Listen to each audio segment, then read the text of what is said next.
Welcome to Scary Stories, the channel that tells you scary stories.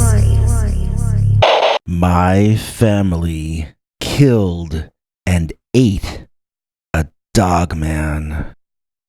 Dear Scary Stories NYC, I grew up in a show business family, but sometimes when I was a kid, I would get told stories about our family before we came to Hollywood and got lucky working as tech people in the movie and later television industries.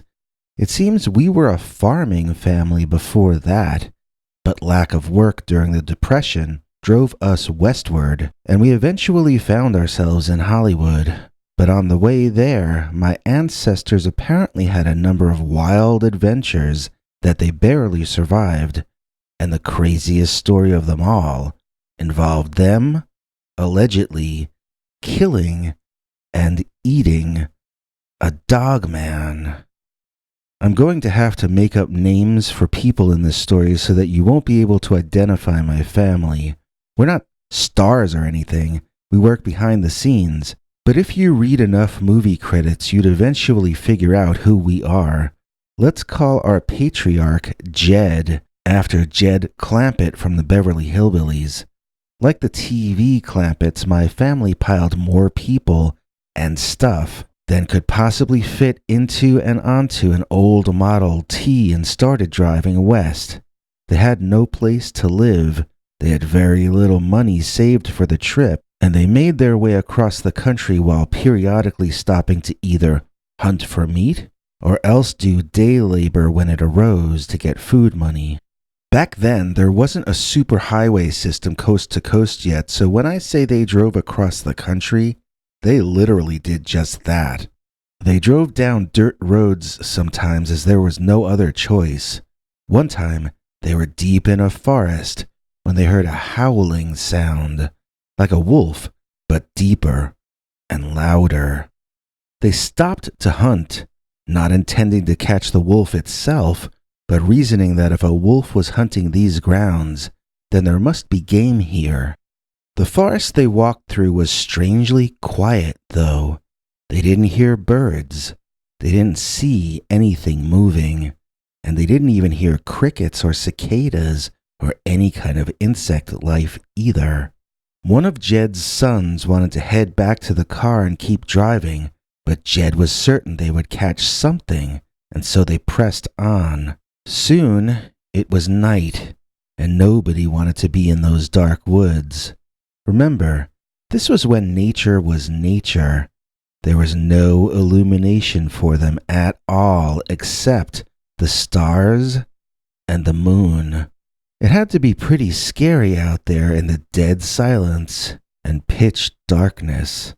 The only sounds they were hearing were the sounds of their stomachs growling in hunger. At some point, Jed heard something moving in the woods, and the entire clan followed him, trying to stay quiet and get themselves something for dinner. Now, this was the Depression, and people were desperate. While they could have hoped to catch a deer, they would have also shot at a squirrel, a rabbit, a possum, a dog, or a cat. They weren't picky people. They couldn't afford to be. They still had not seen their intended prey, but they could all hear its movements and triangulate its position. Jed sent his sons and cousins around to different spots so they would have it surrounded. Then, once it made its move and tried to break through their ranks, they would be able to hit it from multiple angles and fell it, even if it was a large creature, like a buck. Once they had arrived at their spots, there was nothing for the family to do but wait, listen, and stay as observant as they could manage being. There was a brother we'll call Ted, but that was not his real name. He complained about how he was hungry, how he didn't want to be in the woods, etc., etc. He wasn't born for those times. Ted was too delicate and self-interested. If he's been reincarnated to the present, I'm sure he's much happier and complaining on social media now instead of in the dark forest.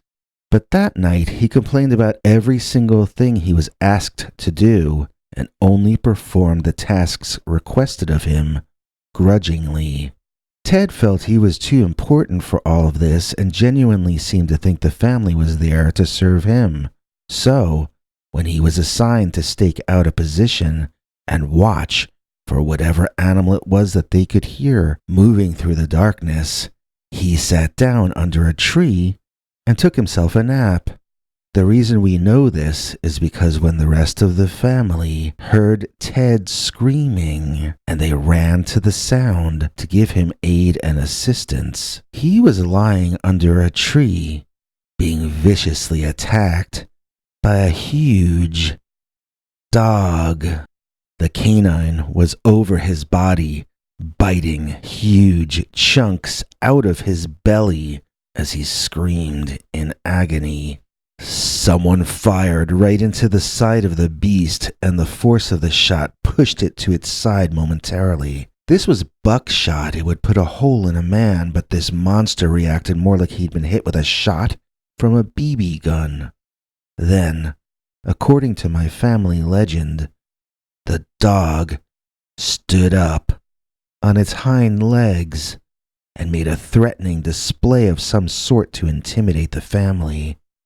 It worked at first, but when the creature began walking bipedally toward them, demonstrating the length of its teeth and claws, bellowing savagely with wild, angry-looking eyes, they all took aim and fired.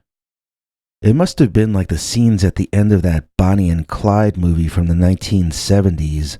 Blood all over, the huge dogman's body gyrating in a hideous fashion as he got riddled with buckshot from multiple angles, then eventually fell. Ted was a goner, and the family decided to do the right thing and put a bullet through his brain rather than leave him to suffer. They buried their brother, then set about skinning the dogman to salvage as much of his meat as they could manage. They built 2 fires, one to cook their meal for the night, and the other one to smoke some meat so that it could be brought with them to eat the next day. That dogman body was made useful, and they never thought to save any of it. They wouldn't have had the space to anyway. When I was told this story as a kid, I asked why they didn't save a paw or the skull or something, just to prove that the story happened. I was told that they had no time or space for trophies, and they had nobody they needed to prove the story to. Also, they couldn't have known how rare dogmen were. They probably thought this was just another predator out west, and likely assumed that they would encounter more of them. It was only years later, after 2 of the brothers managed to get into the electricians' union and the family became successful and settled down, that the strangeness of this story became apparent to all of them. When they thought back on it, they wondered if what they had killed was, in fact, a werewolf. After all, what else has a dog head but walks like a man? They knew what bears looked like, so it definitely wasn't that. But the story was brought up every Halloween, as we all wondered, if that was a werewolf, then did our family actually eat a human being?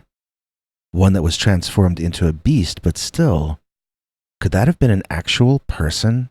This story, more than any other I've ever heard, demonstrates to me that the old saying is true.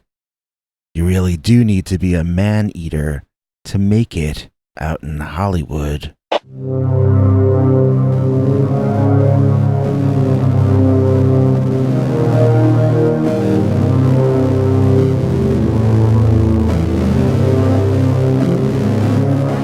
Come back for more scary stories.